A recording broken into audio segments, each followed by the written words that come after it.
goyahnya pondasi keyakinan.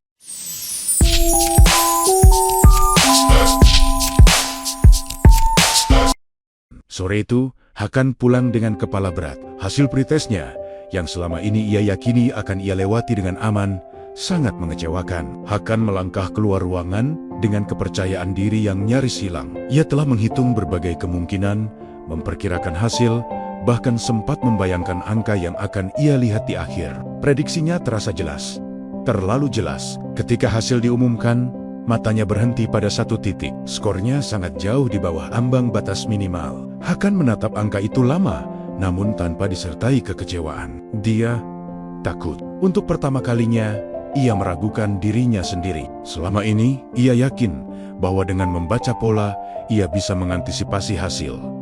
Tetapi kini, ada celah yang tak bisa ia jelaskan. Apakah ia salah membaca? Ataukah ada sesuatu yang belum ia pahami?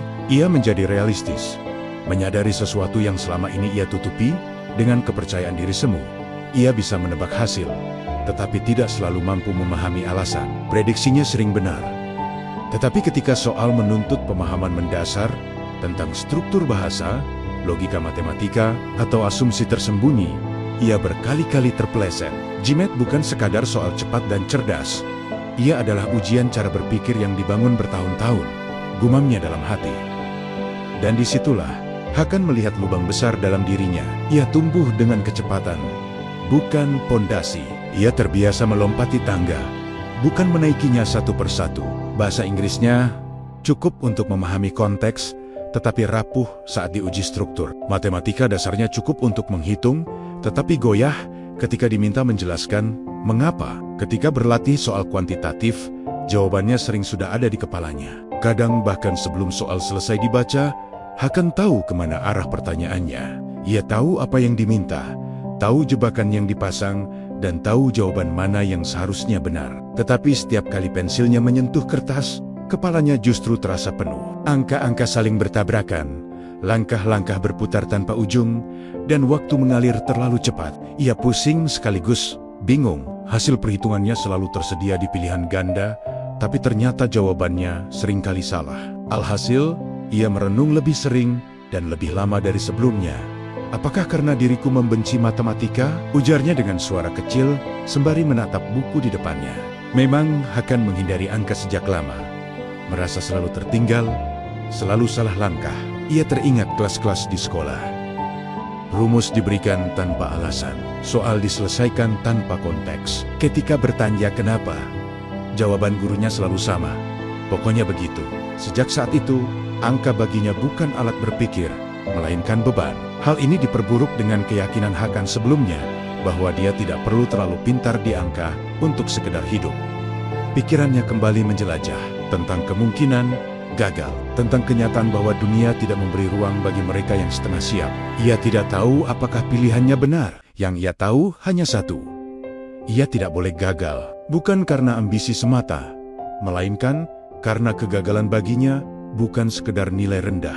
Ia adalah bukti bahwa semua pengorbanan, baik waktu, kesepian, dan keberanian bermimpi di tengah keterbatasan, tidaklah cukup. Dan ketakutan itulah yang membuatnya terus duduk, membaca, berpikir dan belajar, bahkan ketika tubuhnya ingin berhenti. Ketakutan itu merembes pelan-pelan ke dalam kesehariannya. Ia mulai menjauhi teman-temannya.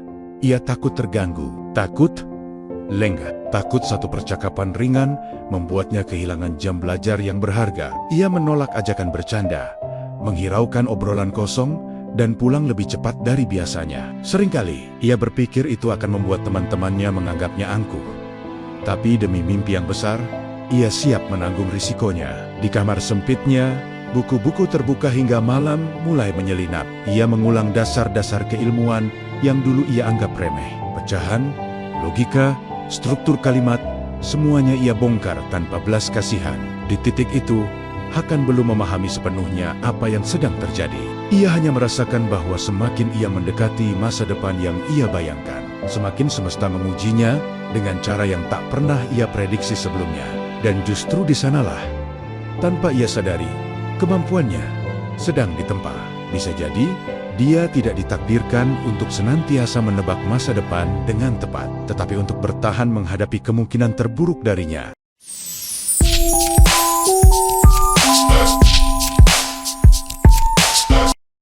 Chapter selanjutnya adalah rekonstruksi keyakinan.